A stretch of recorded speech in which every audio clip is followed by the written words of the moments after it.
Hello everybody, my name's Dan Mann and I'm here today with the Dominator Pro.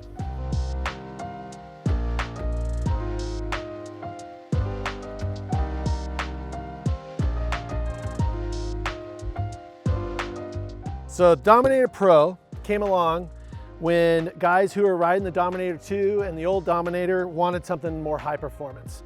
This board's more high performance, more pulled in, outline, skatier, a little less forgiving than the Dominator and more on the performance side, but not quite a pure performance like an FRK. So my background as a shaper really started as a surfer. Around the early 90s, when I was like young 20s, I decided that all surfers that were hardcore surfers should at some point make a surfboard. So that's what I did. Started making some boards. My friend Stu let me use his shaping room. Yeah, my interest in surfing was so intense that I wanted to know everything about surfboards and the ocean. There was no better idea for me to dive into more fully than the actual surfboard itself, because that was gonna be what got me in the water. Then around 2017 or so, I got really lucky and got to start working with Kelly a lot. Made him the FRK, he really liked it. That evolved into the FRK, really forced my shaping from general good surfing, good surfboards for good waves, into a really refined, high detail, high orientation with focus on pure performance. As far as design details of the Dominator Pro is, you'll see a lot of similarities in the overall shape with this little subtle hip, nice roundy-ish squash. It's just more pulled in. The other really important factor is the rocker is all the way throughout the whole board. It's more rocker than the Dominator 2.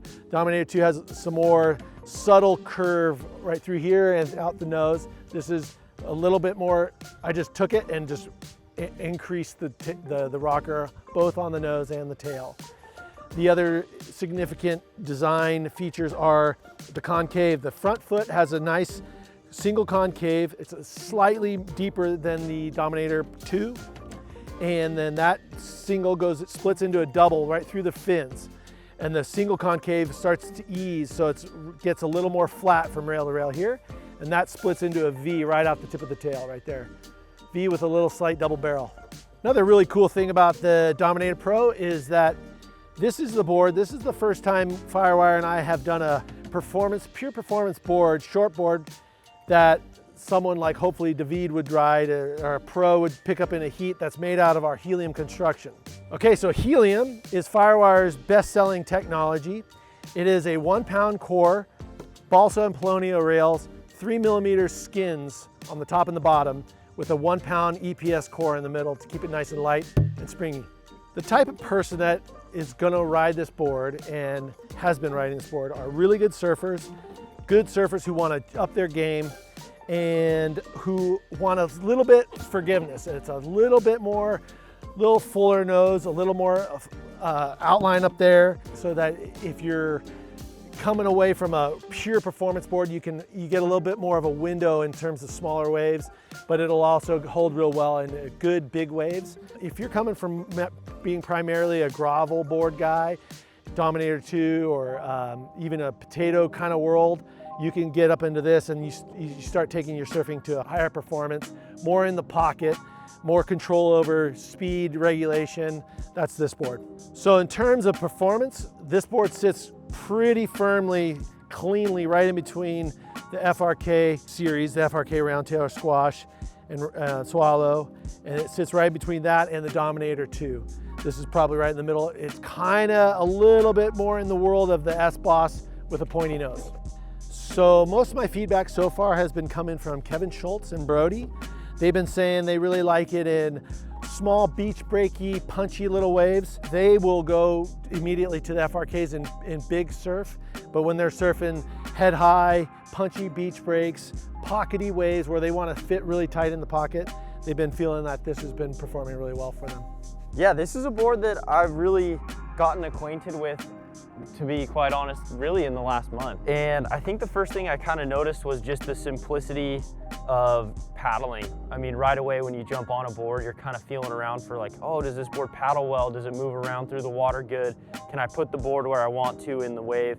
And that was like my first, feeling on this board was it goes wherever you want. As Dan was mentioning, it does have a little more of a high performance aspect than the Dominator 2.0. I really noticed the board kind of wake up and be amazing in that, head high, little overhead kind of beach break range, and it was just lighting up. I think Dan said it best, like if you're looking to get off of that groveler and graduate up to a little bit more of a high performance board, this is the board that's gonna help that transition, because you can ride it in small surf, but you can also rely on this board when it's a little bit overhead as well. Accessories, we've got the Firewire 3-piece arch pad. This tail pad fits perfectly on that surfboard. As you can see, it does not overhang. It's meant for this surfboard. It's my go-to on that one every single time. In terms of fins, so as you can see, I've got the Velox air cores in here.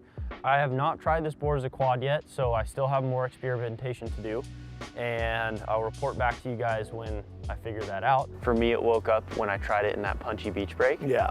And it was like, oh, there it is. Super under your feet. Very under the feet, very much felt like glue, in that it wasn't like jumping around because there was too much foam or sitting on top and planing out too much. It was that perfect amount of sink and being able to bury the rail on this board. Yeah. And I think that really just goes back to the more pulled in tail, the more pulled in rail lines in the nose, being a little more catered to that like high performance shape. Yep.